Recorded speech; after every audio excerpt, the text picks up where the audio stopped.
Hello दोस्तों, स्वागत है आपका जेके टॉप एजुकेशन चैनल में। आज मैं आपके लिए इस वीडियो में 200 वेरी इंपॉर्टेंट पॉलिटिकल के क्वेश्चन लेकर आया हूं, वो भी एक ही टॉपिक कार्यपालिका, व्यवस्थापिका और न्यायपालिका से। संघीय सरकार इंपॉर्टेंट टॉपिक है, इसमें से आपके लिए 200 वेरी इंपॉर्टेंट क्वेश्चन आपके लिए मैं लेकर आया हूं। अगर आप किसी भी प्रकार की प्रतियोगी परीक्षा की तैयारी कर रहे हो तो इस वीडियो को ज़रूर देखना, बहुत ही महत्वपूर्ण वीडियो आपके लिए होने वाला है। इस वीडियो में मैं आपके लिए वही प्रश्न लेकर आया हूं जो 2015 से लगातार परीक्षा में बार बार पूछे जा रहे हैं। इनके अलावा इम्पोर्टेंट से इम्पोर्टेंट क्वेश्चन आपके लिए लेकर आने की मैं इस वीडियो में कोशिश की है। मैंने 200 इम्पोर्टेंट क्वेश्चन इस वीडियो में मैं लेकर आया हूँ। उनमें से मैं आपको एक वीडियो में सिर्फ 25 क्वेश्चन बताऊँगा, 8 वीडियो में पूरी आपको 200 क्वेश्चन बताऊँगा। इन 200 क्वेश्चनों को आप देख लीजिए, पॉलिटिकल में से आपका एक भी क्वेश्चन गलत नहीं होगा। तो 25 क्वेश्चन एक वीडियो में मैं आपको बताऊंगा, और ये 25 क्वेश्चन होने के बाद अंत में 2 क्वेश्चनों का आपसे टेस्ट भी लूँगा, ताकि इससे आपका रिवीजन भी हो जाएगा और आपका IQ लेवल भी टेस्ट हो जाएगा। तो चलो वीडियो शुरू करते हैं। क्वेश्चन नंबर 1 है हमारा, भारतीय संसद के कितने अंग हैं? तो इसका ऑप्शन ए है 2, ऑप्शन बी है 3, ऑप्शन सी है 4, ऑप्शन डी है 1। तो इसका राइट आंसर होगा ऑप्शन बी, 3। भारतीय संसद के 3 अंग है, ऑप्शन बी इसका राइट आंसर हो जाएगा। और इनके बारे में जान लेते हैं। वो है लोकसभा, राज्यसभा और राष्ट्रपति। ये 3 भारतीय संसद के अंग है। लोकसभा, राज्यसभा और राष्ट्रपति, ये तीनों भारतीय संसद के अंग है। 3 अंग है भारतीय संसद के, लोकसभा, राज्यसभा और राष्ट्रपति। तो नेक्स्ट क्वेश्चन कर लेते हैं। क्वेश्चन नंबर 2 है हमारा। क्वेश्चन नंबर 2 है, संसद के 2 क्रमिक अधिवेशनों के बीच अधिकतम कितने समय अंतराल की अनुमति होती है? कितने समय अंतराल की अनुमति होती है? तो इसका ऑप्शन ए है 4 माह है, ऑप्शन बी है 5 माह है, ऑप्शन सी है 6 माह है और ऑप्शन डी है 9 माह है। तो इसका राइट आंसर हो जाएगा आपके सामने ऑप्शन सी, इसका राइट आंसर है 6 माह है। संसद के 2 क्रमिक यानी कि 2 बैठकों के बीच 6 महीने का कम से कम अंतराल होना चाहिए।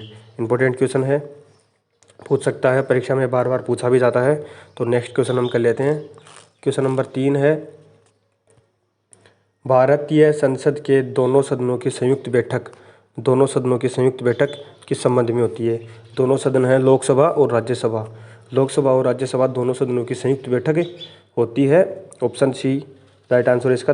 साधारण विधेयक के संबंध में संयुक्त बैठक होती है लोकसभा और राज्यसभा की। इम्पोर्टेंट क्वेश्चन है, पूछ सकता है परीक्षा में, और पूछा हुआ भी बहुत बार है। तो नेक्स्ट क्वेश्चन कर लेते हैं हम। क्वेश्चन नंबर 4 है हमारा, साधारण विधेयक से संबंधित गतिरोध को दूर करने के लिए संसद के दोनों सदनों की संयुक्त बैठक कौन बुलाता है? तो इसका ऑप्शन ए है राष्ट्रपति, ऑप्शन बी है मंत्रिपरिषद, ऑप्शन सी है लोकसभा अध्यक्ष और ऑप्शन डी है राज्यसभा का सभापति। तो इसका राइट आंसर हो जाएगा राष्ट्रपति, ऑप्शन ए इसका राइट आंसर हो जाएगा।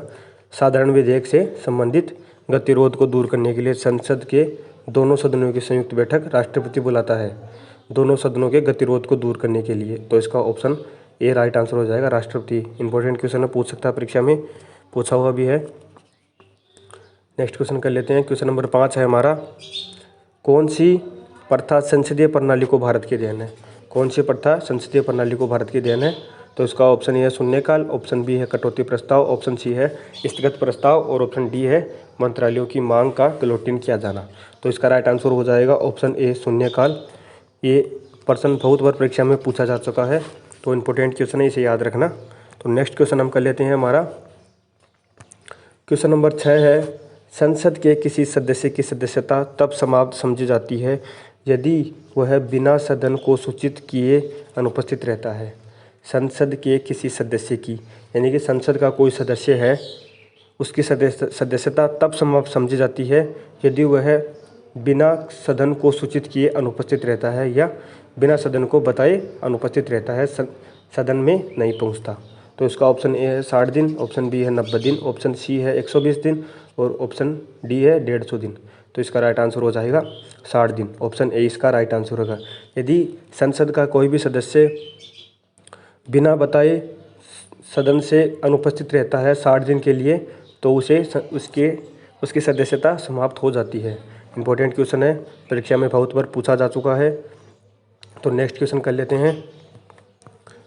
क्वेश्चन नंबर सात है हमारा, एक वर्ष में कम से कम कितनी बार संसद के बैठक होना आवश्यक है। संसद की कितनी बार एक वर्ष में बैठक होती है, तो ये क्वेश्चन पहले मैं आपको बता चुका हूँ। तो इसका ऑप्शन ए है 1 बार, ऑप्शन बी है 2 बार, ऑप्शन सी है 3 बार, ऑप्शन डी है 4 बार। तो इसका राइट आंसर होगा 2 बार। संसद की एक वर्ष में कम से कम 2 बार बैठक होती है और उन दोनों बैठकों के मध्य कम से कम 6 महीने का अंतराल होना आवश्यक है। इंपॉर्टेंट क्वेश्चन है, परीक्षा में पूछा जा चुका है, याद रखने लायक क्वेश्चन है। तो नेक्स्ट क्वेश्चन हम कर लेते हैं। क्वेश्चन नंबर 8 है हमारा, निम्न विधायकों में से एक भारतीय संसद के दोनों सदनों द्वारा अलग अलग विशेष बहुमत से पारित होना आवश्यक है। निम्न विधेयकों में से एक भारतीय संसद के दोनों सदनों द्वारा अलग अलग विशेष बहुमत से पारित होना आवश्यक है। कौन सा विधेयक है जो अलग अलग विशेष बहुमत से पारित होना आवश्यक है? तो उसका ऑप्शन है साधारण विधेयक, ऑप्शन बी है धन विधेयक, ऑप्शन सी है वित्त विधेयक, ऑप्शन डी है संविधान संशोधन विधेयक। तो इसका राइट आंसर हो जाएगा ऑप्शन बी धन विधेयक, इसका राइट आंसर हो जाएगा। जो भारतीय संसद के दोनों सदनों द्वारा अलग अलग विशेष बहुमत से पारित होता है, धन विधेयक इसका राइट आंसर। इंपॉर्टेंट क्वेश्चन है। तो नेक्स्ट क्वेश्चन कर लेते हैं हम। क्वेश्चन नंबर 9 है हमारा, भारतीय सांसदों के वेतन का निर्णय कौन करता है? संसद के अंदर जो सांसद होते हैं उनके वेतन का निर्णय कौन करता है? तो इसका ऑप्शन है संसद, ऑप्शन बी है केंद्रीय मंत्रिपरिषद, ऑप्शन सी है राष्ट्रपति, ऑप्शन डी है लोकसभा अध्यक्ष। तो इसका राइट आंसर हो जाएगा ऑप्शन ए। संसद के अंदर जो सांसद होते हैं उनके वेतन का निर्णय संसद ही करती है। इंपॉर्टेंट क्वेश्चन है, परीक्षा में बहुत बार पूछा जा चुका है। तो नेक्स्ट क्वेश्चन हम कर लेते हैं।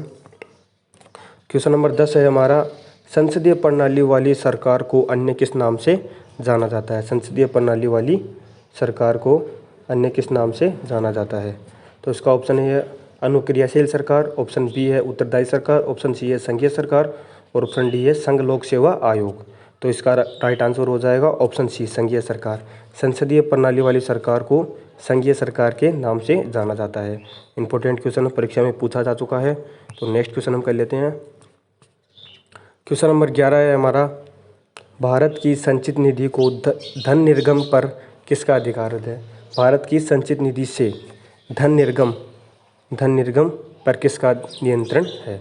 तो इसका ऑप्शन है महानियंत्रक एवं महालेखा परीक्षक, ऑप्शन बी है भारत के वित्त मंत्री, ऑप्शन सी है अधिकृत मंत्री, ऑप्शन डी है संसद। तो इसका राइट आंसर हो जाएगा ऑप्शन डी संसद।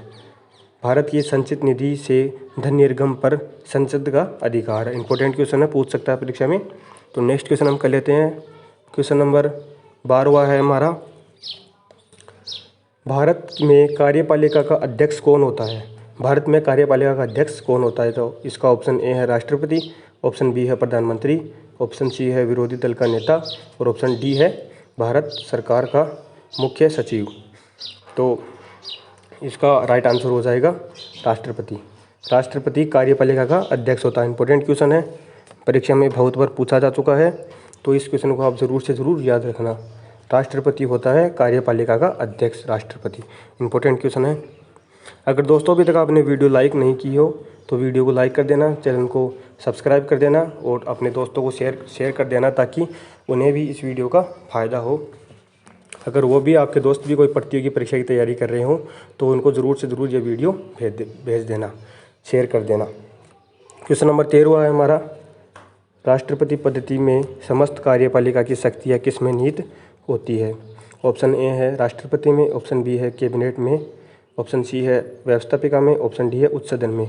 राष्ट्रपति पद्धति की समस्त कार्यपालिका शक्तियाँ, तो इसका राइट आंसर हो जाएगा ऑप्शन ए।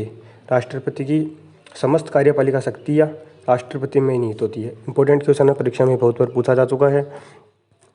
दोस्तों मैं आपको जो ये क्वेश्चन बता रहा हूँ वे सारे परीक्षा में 2015 से लेकर 2020 तक 21 तक लगातार परीक्षा में ये क्वेश्चन आ रहे हैं। तो इनको आप याद रखना, रट लेना है इन क्वेश्चनों को, इनसे बाहर एक भी क्वेश्चन नहीं जाएगा। ये 200 क्वेश्चन मैं आपको बताऊंगा, 200 में से एक भी क्वेश्चन बाहर नहीं जाएगा। तो इन 200 क्वेश्चनों को आप देख लेना। क्वेश्चन नंबर 14 है हमारा, भारतीय संविधान के अनुसार देश का प्रथम नागरिक कौन होता है? तो इसका ऑप्शन ए है राष्ट्रपति, ऑप्शन बी है लोकसभा अध्यक्ष, ऑप्शन सी है उपराष्ट्रपति और ऑप्शन डी है प्रधानमंत्री। तो इसका राइट आंसर हो जाएगा ऑप्शन ए राष्ट्रपति। राष्ट्रपति भारतीय संविधान के अनुसार देश का प्रथम नागरिक राष्ट्रपति होता है। इंपॉर्टेंट क्वेश्चन है, परीक्षा में बहुत बार पूछा जा चुका है। तो नेक्स्ट क्वेश्चन हम कर लेते हैं। क्वेश्चन नंबर 15 है हमारा, भारत के राष्ट्रपति निर्वाचित होने के पात्र बनने के लिए किसी व्यक्ति की आयु पूर्ण होनी चाहिए। भारत के राष्ट्रपति निर्वाचित होने के लिए किसी व्यक्ति की आयु पूर्ण होनी चाहिए। ऑप्शन ए है 21 वर्ष, ऑप्शन बी है 25 वर्ष, ऑप्शन सी है 30 वर्ष, ऑप्शन डी है 35 वर्ष। तो इसका राइट आंसर हो जाएगा ऑप्शन डी 35 वर्ष। भारत का राष्ट्रपति बनने के लिए किसी व्यक्ति की 35 वर्ष आयु होनी चाहिए। इंपॉर्टेंट क्वेश्चन है, पूछ सकता है परीक्षा में। तो नेक्स्ट क्वेश्चन हम कर लेते हैं। क्वेश्चन नंबर 16 है हमारा, राष्ट्रपति पद के चुनाव संबंधी विवाद को इसे निर्देशित किया जाता है, या राष्ट्रपति पद के चुनाव संबंधी विवाद को किसके पास भेजा जाता है। राष्ट्रपति पद के चुनाव संबंधी विवाद को किसके पास भेजा जाता है। तो इसका ऑप्शन है संसदीय समिति, ऑप्शन बी है लोकसभा अध्यक्ष, ऑप्शन सी है निर्वाचन आयोग और ऑप्शन डी है उच्चतम न्यायालय। तो इसका राइट आंसर हो जाएगा ऑप्शन डी उच्चतम न्यायालय। राष्ट्रपति पद के चुनाव संबंधी विवाद उच्चतम न्यायालय के पास भेजे जाते हैं। इंपॉर्टेंट क्वेश्चन है, पूछ सकता है परीक्षा में, पूछा भी खूब भर गया है। तो नेक्स्ट क्वेश्चन हम कर लेते हैं। क्वेश्चन नंबर 17 है हमारा, भारत में किसके चुनाव में अनुपातिक प्रतिनिधित्व पर चुनाव प्रणाली अपनाई जाती है। यानी कि भारत में किसके चुनाव में अनुपातिक प्रतिनिधित्व प्रणाली, अनुपातिक प्रतिनिधित्व चुनाव प्रणाली किसके चुनाव में अपनाई जाती है। तो ऑप्शन ए है राज्यसभा सदस्य, ऑप्शन बी है विधान परिषद सदस्य, ऑप्शन सी है उपराष्ट्रपति और ऑप्शन डी है राष्ट्रपति। तो इसका राइट आंसर हो जाएगा राष्ट्रपति। राष्ट्रपति के चुनाव में अनुपातिक प्रतिनिधित्व चुनाव प्रणाली अपनाई जाती है। इंपॉर्टेंट, वेरी इंपॉर्टेंट क्वेश्चन है, वेरी इंपॉर्टेंट लगाने लें तो very important, very important question है, पूछा जाता है परीक्षा में, बहुत बार पूछा गया है। तो नेक्स्ट क्वेश्चन हम कर लेते हैं। क्वेश्चन नंबर हमारा 18वां है।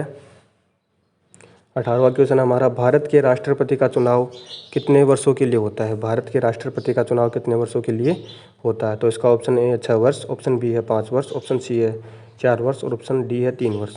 तो इसका राइट आंसर हो जाएगा 5 वर्ष। भारत के राष्ट्रपति का चुनाव 5 वर्ष के लिए होता है। इंपॉर्टेंट क्वेश्चन है, परीक्षा में पूछा भी गया है। तो नेक्स्ट क्वेश्चन हम कर लेते हैं। क्वेश्चन नंबर 19 है हमारा, कौन राष्ट्रपति के चुनाव में तो मतदान नहीं करते हैं परंतु उपराष्ट्रपति के चुनाव में मतदान करते हैं।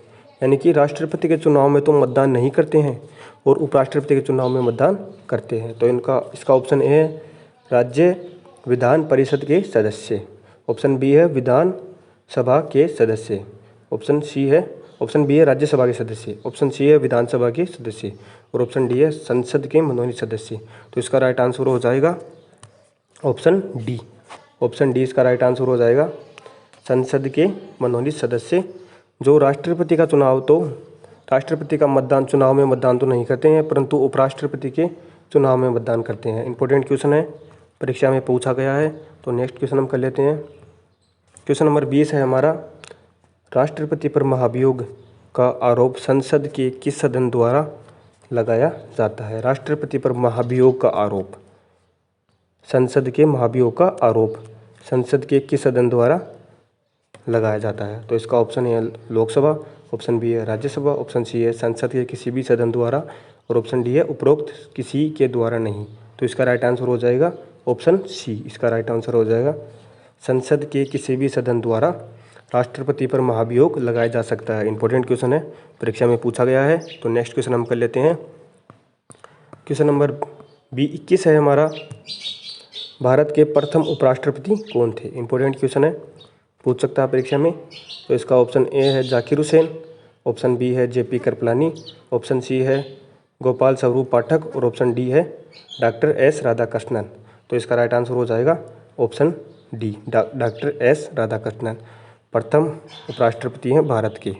इंपॉर्टेंट क्वेश्चन है ये। 21 क्वेश्चन कराने के बाद आपसे मैं 2 क्वेश्चनों का टेस्ट भी लूँगा, तो पूरी वीडियो देखते रहिए और इन 2 क्वेश्चनों का आप टेस्ट भी देना। तो क्वेश्चन नंबर 22वां है हमारा, कार्यकाल पूर्ण होने से पहले भारत के राष्ट्रपति को उसके पद से कौन हटा सकता है। तो इसका ऑप्शन ए है प्रधानमंत्री, ऑप्शन बी है उपराष्ट्रपति, ऑप्शन सी है उच्चतम न्यायालय, ऑप्शन डी है संसद द्वारा महाभियोग लगाकर। क्वेश्चन है हमारा कार्यकाल पूर्ण होने से पहले राष्ट्रपति को उसके पद से कौन हटा सकता है। तो इसका राइट आंसर हो जाएगा संसद द्वारा महाभियोग लगाकर राष्ट्रपति को उसका कार्यकाल होने से पहले हम हटा सकते हैं। संसद द्वारा महाभियोग लगाकर संसद हटा सकती है। इंपॉर्टेंट क्वेश्चन है, परीक्षा में पूछा जा सकता है और डी इसका राइट आंसर है। इंपॉर्टेंट क्वेश्चन परीक्षा में पूछा जा चुका है। नेक्स्ट क्वेश्चन हम कर लेते हैं। क्वेश्चन नंबर 23 है हमारा, राष्ट्रपति को निम्नलिखित में से कौन पद और गोपनीयता की शपथ दिलाता है। राष्ट्रपति को निम्नलिखित में से कौन गोपनीयता की शपथ दिलाता है। तो इसका ऑप्शन ए है भारत का मुख्य न्यायाधीश, ऑप्शन बी है प्रधानमंत्री, ऑप्शन सी है अटॉर्नी जनरल और ऑप्शन डी है महाधिवक्ता। तो इसका राइट आंसर हो जाएगा भारत के मुख्य न्यायाधीश। ऑप्शन ए इसका राइट आंसर हो जाएगा। ऑप्शन ए इसका राइट आंसर हो जाएगा। इंपॉर्टेंट क्वेश्चन है, गोपनीयता की शपथ राष्ट्रपति को भारत का मुख्य न्यायाधीश दिलाता है। तो नेक्स्ट क्वेश्चन हम कर लेते हैं। क्वेश्चन नंबर 24वां है हमारा, राष्ट्रपति अपना त्यागपत्र किसे सौंपता है। तो इसका ऑप्शन ए है उपराष्ट्रपति, ऑप्शन बी है सर्वोच्च न्यायालय का मुख्य न्यायाधीश, ऑप्शन सी है प्रधानमंत्री, ऑप्शन डी है लोकसभा का अध्यक्ष। तो इसका राइट आंसर हो जाएगा उपराष्ट्रपति, ऑप्शन ए। राष्ट्रपति अपना त्यागपत्र उपराष्ट्रपति को सौंपता है। इंपॉर्टेंट क्वेश्चन है, परीक्षा में पूछा जा चुका है और इंपॉर्टेंट क्वेश्चन होते, वेरी इंपॉर्टेंट क्वेश्चन भी इसको हम कह सकते हैं। राष्ट्रपति अपना त्यागपत्र उपराष्ट्रपति को सौंपता है। तो नेक्स्ट क्वेश्चन हम कर लेते हैं। क्वेश्चन नंबर 25 है हमारा, राष्ट्रपति का रिक्त स्थान भर लिया जाना चाहिए। तो इसका ऑप्शन ए है 30 दिनों में, ऑप्शन बी है 6 माह में, ऑप्शन सी है 9 माह में, ऑप्शन डी है 1 वर्ष में। तो इसका राइट आंसर हो जाएगा 6 माह में। अगर राष्ट्रपति का स्थान रिक्त है तो उसे 6 माह के अंदर अंदर भर लिया जाना चाहिए। इंपॉर्टेंट क्वेश्चन है। तो पूरे 25% हमारे हो गए हैं। अब हम एक टेस्ट ले लेते हैं आपका छोटा सा, जिसमें हम 2 क्वेश्चन आपको देंगे।